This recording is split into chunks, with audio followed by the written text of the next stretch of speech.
Hi friends, welcome to Sports Media. Today we will see an interesting gambit called Icelandic Gambit. It is also a part of Scandinavian. it's a special request from few of our followers, so I'm making a video over it.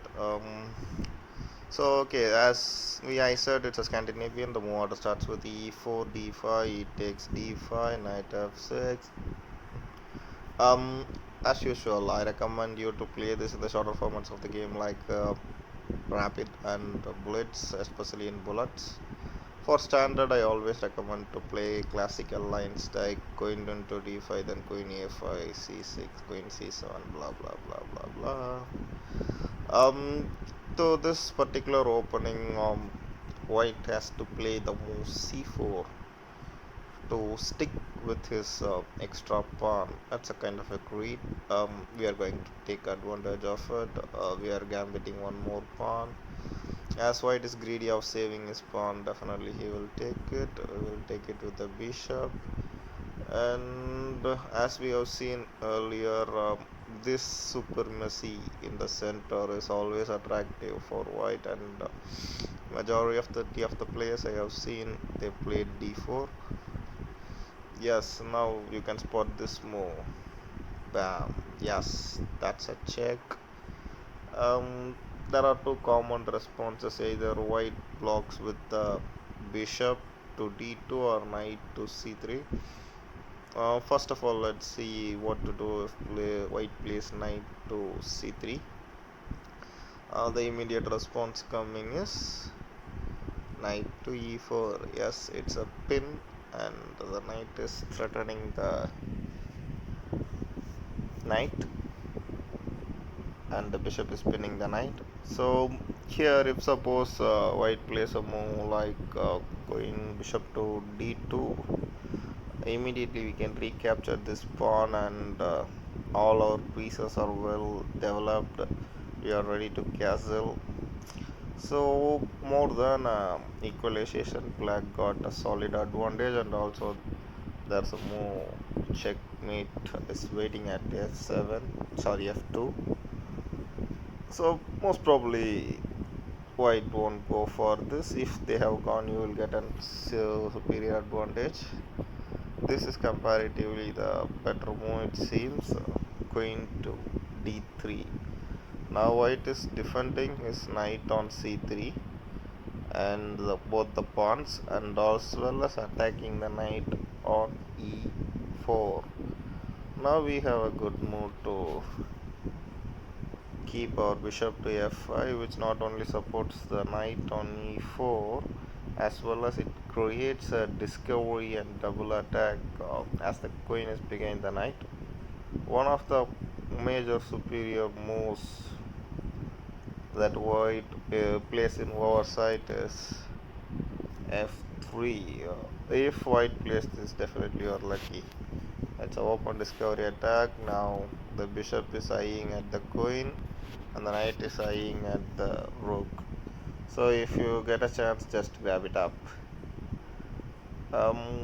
So most probably somewhat a good move in this position is a3. We will take bishop into c3. Now queen cannot take it as knight is there, so b into c3. Most importantly, now we have to castle in order to mainstream our rook, etc. In this position already we got some decent advantage. Next the rook is ready to come to e8 to open at the attack on e5, etc, etc. And if suppose what if white plays a move like this f3 now. Now also you can keep the same move, but I recommend you to play a much more effective move, going to h4. It not only creates a check, and also it creates a lot of trouble for white. White can't go to d1 as the fork is ready. So the somewhat good move in this position is g3. Obviously knight into g3, which we are attacking the rook, attacking the queen, and also a deadly discovery attack is waiting. So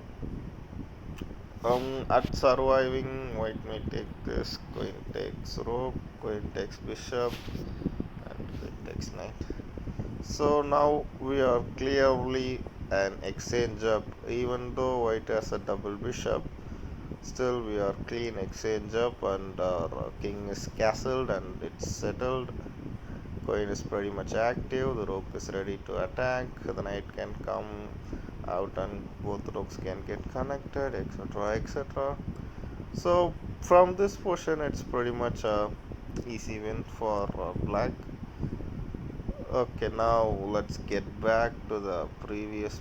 What if white plays bishop to d to block the check? First we will simply capture it, the queen recaptures. Yeah, now we are going to see. Now before going through it, I would like to say, if knight captures immediately, we can recapture the pawn, and similarly we are superior in position, so don't much care about it.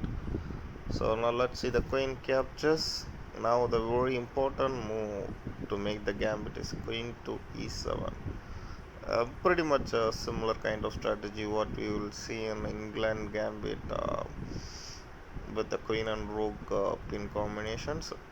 It's like this. If you want that England gambit video, it's in the description, you can find it there. Okay, so now the idea is simple, to make a discovery attack and take the pawn on c4. So even if white blocks with the bishop, we can take the pawn. White cannot recapture due to the nasty pin, and similar with the knight, the pawn will go, and not only it leaves the c pawn, and also the d pawn will start hanging after it, as it's an isolated pawn, which will be a disaster at the end game for white. Okay, leaving all that stuff, white has only two choices to offer now, either queen to e2 or queen to e3. Okay, we will see the responses for both. For queen to e2, we are going to play knight to c6. Even for queen to e3, we will play the same. We will discuss later in the video. Okay, at playing this move, it appears that black has made a mistake on oversight, because the pawn fork is approaching. But what it's seen is not real. Real challenge is coming now. Yeah, knight to d4. Ooh, it's almost a psychological edge when the knight enters the center, attacking the queen and eyeing the c2 square for a fork. Now white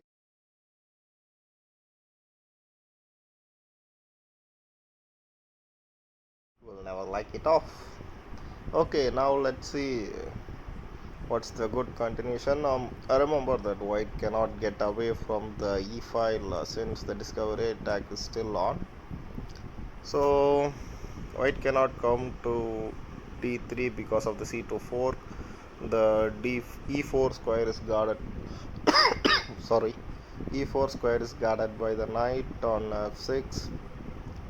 So the only possible move here is queen to e5. Yes, you are right. Okay, now if you want, you can pause the video and find a drastic move that is going to destroy white's base for nothing. I hope you found it. Queen to b4. Zoom. It's over. Literally speaking, it's nothing much hereafter. If white plays knight to c3, we are just going to take queen into queen into b2, and the rook or knight something will go. If they try to save the rook can attack our knight, we can simply capture with queen and give a check, and then a discovery attack is coming and the queen will go, etc, etc. What if suppose instead of playing this, white plays a king move? Still we can capture the pawn and take the rook. We are having all the fun. White has nothing to play. Okay, now let's see the second response from white. What happens? Queen to d3.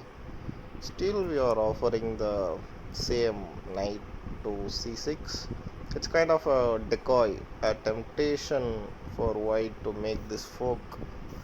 Obviously it appears to be a good move, so definitely white will make it.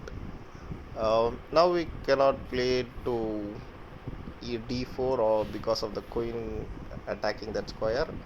Instead we are going to play knight to b4. So now we are eyeing the pin on c2, which forks the king, coin and rook. It's a family fork. Here nothing much for white. Simply they can play only knight a3. No other move can save the position. But this is where we are going to make a stunning move, which white will never recover of, is knight to g4. Yes, white gets almost trashed. So both the knights are grinding the position. From here on there is nothing much for white to continue. If suppose white plays like this, we can simply make triple O. Yes, what you are seeing is correct. We are gambiting a whole piece, but we are going to take the queen from him. White queen cannot capture the knight since rook into knight is coming. But even though he didn't capture, he's going to lose his queen. It's a discovery attack and the queen is gone.